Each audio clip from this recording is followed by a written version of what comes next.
সংবিধান নিয়ে কথা বলবেন তাদের কাছে আমাদের অনুরোধ, দয়া করে আপনাদেরকে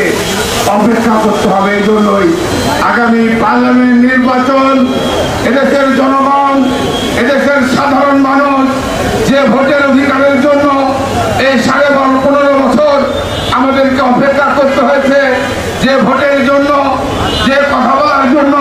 যে গণতন্ত্রের জন্য এদেশের শত শত ছাত্র জনতা এই 5ই আগস্টের আগে পরে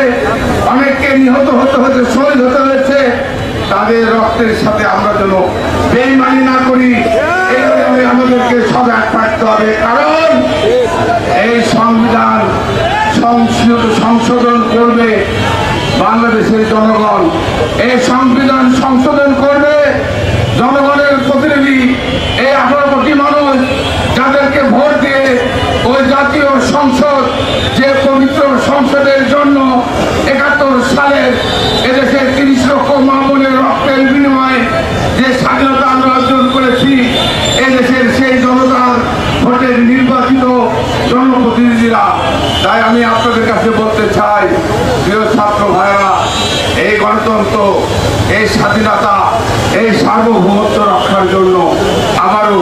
যুদ্ধের জন্য আপনাদের প্রস্তুত থাকতে হবে।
সংবিধান নিয়ে কথা বলবেন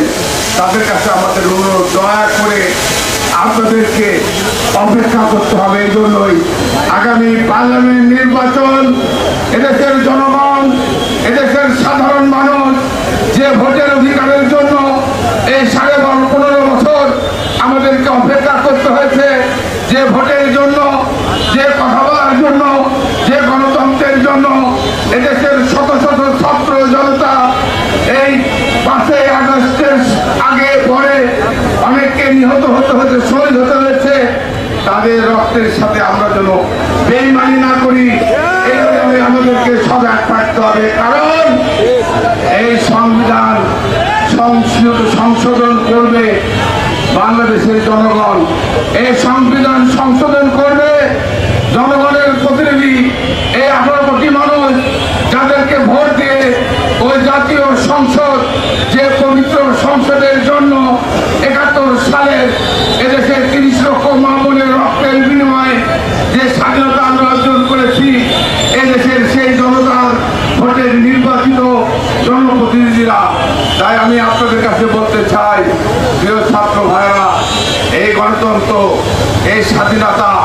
এই সার্বভৌমত্ব রক্ষার জন্য আবারও